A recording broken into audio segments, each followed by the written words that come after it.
레지스타 이강인 완벽했다. 빌드업과 타락박.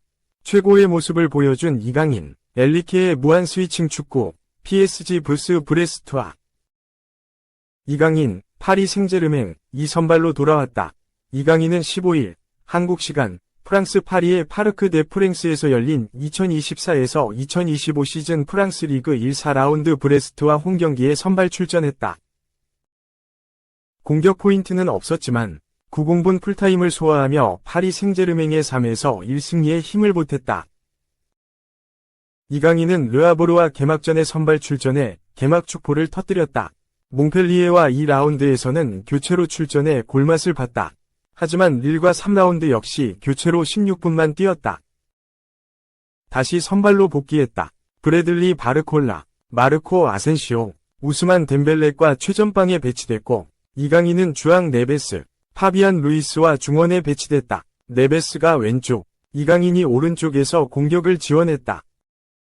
몸놀림은 가벼웠다. 오른쪽 측면 라인 아슈라프 하키미, 덴벨레와 함께 브레스트 측면을 흔들었다. 전반 38분 덴벨레의 슈팅으로 이어진 패스를 전달했고 후반 7분 덴벨레 하키미로 이어지는 공격의 기점이 됐다. 후반 19분 날카로운 롱패스로 네베스에게 공을 건네 아센시오의 골까지 연결됐지만 오프사이드가 선언됐다. 후반 42분 왼발 슈팅은 수비벽에 막혔다. 통계 사이트들의 평점에서도 4위에 자리했다. 후스코어드닷컴 7.3점, 소파스코어 7.5점이다. 덴벨레, 하키미, 루이스 다음이었다. 브레스트의 에릭 로이 감독도 이강인이 인상적이었다고 말했다. 파리 생제르맹은 전반 29분 페널티킥 선제골을 내주고도 3에서 1 역전승을 거뒀다. 전반 42분 아센시오의 어시스트에 이은 덴벨레의 동점골, 후반 28분 하키미의 패스에 이은 루이스의 역전골이 터졌고 후반 29분 덴벨레가 쐐기를 박았다. 파리 생제르맹은 개막 4연승을 내달리며 승점 12점 선두를 지켰다. 2위는 3승 1무 승점 10점의 올랭피크 마르세유다. 이강인. 빛나지 않았고 팀 리듬 깼다. 다른 경기 봤나? 오른쪽 화살표 브레스트 감독도 극찬했는데 프랑스 매체의 민망한 비판.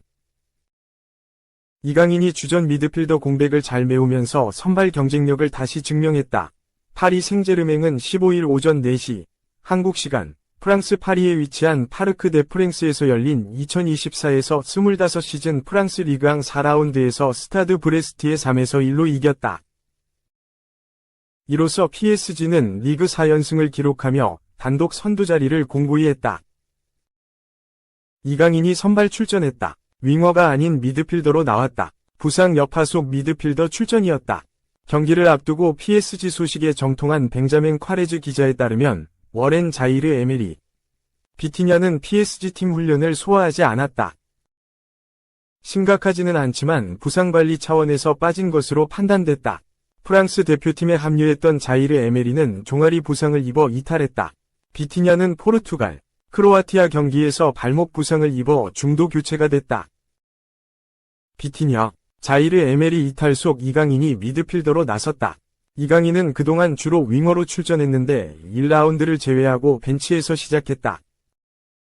좋은 경기력을 보여도 측면에서 선발 기회를 잡지 못했다. 미드필더로 출전한 이강인은 주앙 네베스, 파비안 루이스와 호흡을 했다. 좌우 윙어는 브래들리 바르콜라, 우스만 덴벨레였다. 루이스 엘리케 감독은 이번에도 마르코 아센시오 제로톱을 활용했다. 이강인은 중원에서 분주하게 움직이면서 빌드업에 관여를 했다. 누누 멘데스가 페널티킥을 내줘 실점을 해 0에서 1로 끌려가던 가운데 덴벨레 폭주가 이어졌다. 전반 42분 덴벨레 헤더 득점이 나왔고 후반 28분 루이스가 골을 넣어 역전이 됐다. 후반 29분 덴벨레가 세컨드볼을 침착하게 마무리해 3에서 2를 만들었다. 경기는 PSG의 3에서 1 승리로 끝이 났다. 이강인은 선발 풀타임을 뛰면서 승리에 공헌했다. 패스 성공률 94%, 시도 83회, 성공 78회, 기회 창출 2회, 드리블 성공 2회, 롱패스 성공 2회, 리커버리 7회, 지상경합 승률 승리 10회, 시도 14회 등을 기록했다. 브레스투아의 에릭 로이 감독은 이강인이 인상적이었다고 말하기도 했다. 적장의 칭찬을 들은 이강인을 두고 프랑스 90MIN은 사뭇 다른 평가를 내놓았다. 해당 매체는 평점 5점을 주며 비티냐, 자이르 에메리 부상 속 중앙에 나섰다. 자유롭게 움직였지만 빛나지는 않았고 위험한 집착을 보여줬다. 팀의 리듬을 깨는 터치를 하기도 했다. 고 비판이 가득한 평가를 내렸다. 프랑스 풋 메르카토는 이강인은 PSG 미드필더 중 가장 공을 잘 다루는 선수다.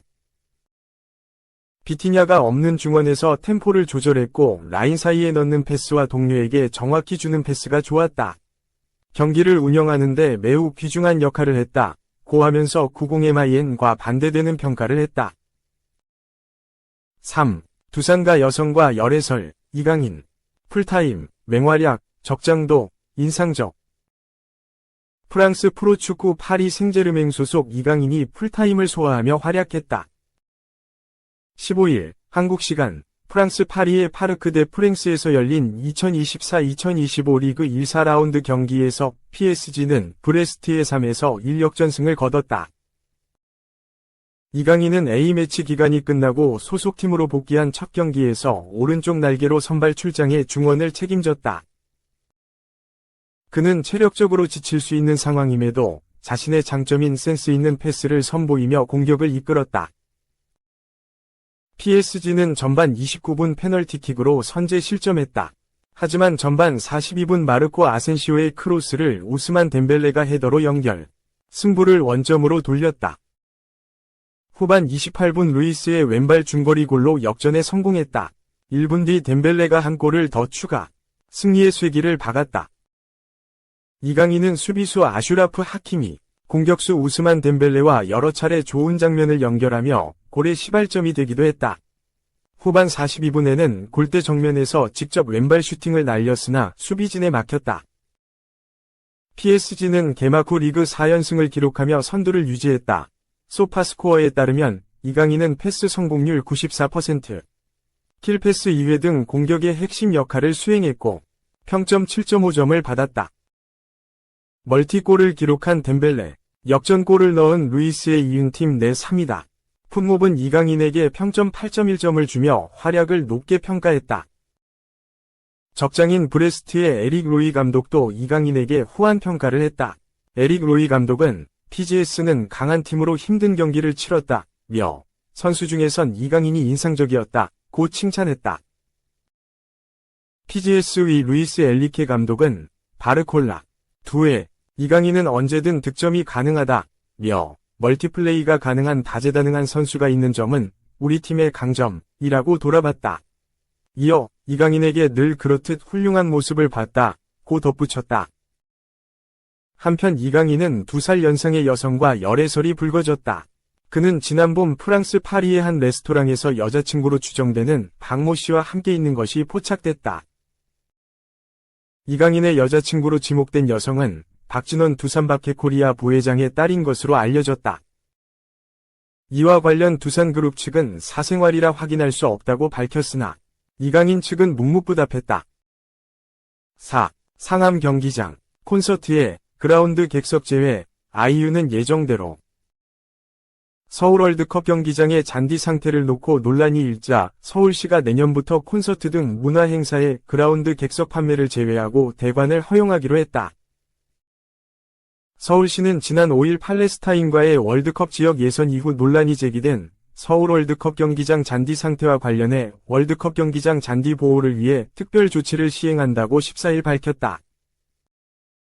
시는 그간 하이브리드 잔디 도입, 이어 사물인터넷 기술을 활용한 스마트 잔디 관리 시스템 도입, 보식용 예비 물량 확보를 통한 신속보 구체계 구축 등 잔디 보호에 최선을 다해왔다며 최근 기록적인 폭염 등 기상이변이 심화되는 상황에서 정상적인 그라운드 컨디션 유지에 어려움이 있어 대관 방침을 변경한다고 설명했다.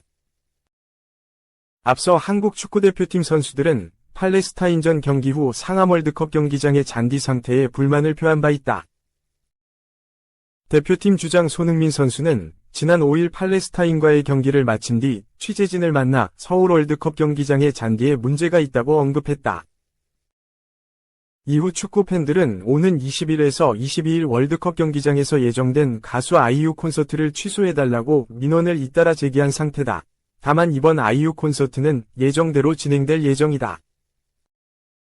이미 약 10만 장의 전석 티켓이 매진된 상황이라 행사를 취소할 경우 주최 측의 손해가 커질 뿐 아니라 콘서트를 기다리던 시민 관광객들의 불편이 발생할 수 있어서다.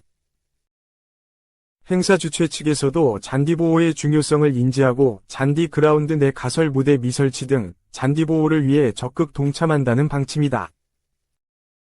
시는 콘서트 등 문화행사 대관을 아예 금지하는 방안도 검토했으나 국내외에서 K-팝 콘서트 관람에 대한 지속적인 수요가 있는 데다 현재 서울에 2만 명 이상의 관람객을 수용할 수 있는 대형 공연장이 없는 상황이어서 그라운드석 판매를 제외한 부분 대관만 허용키로 했다.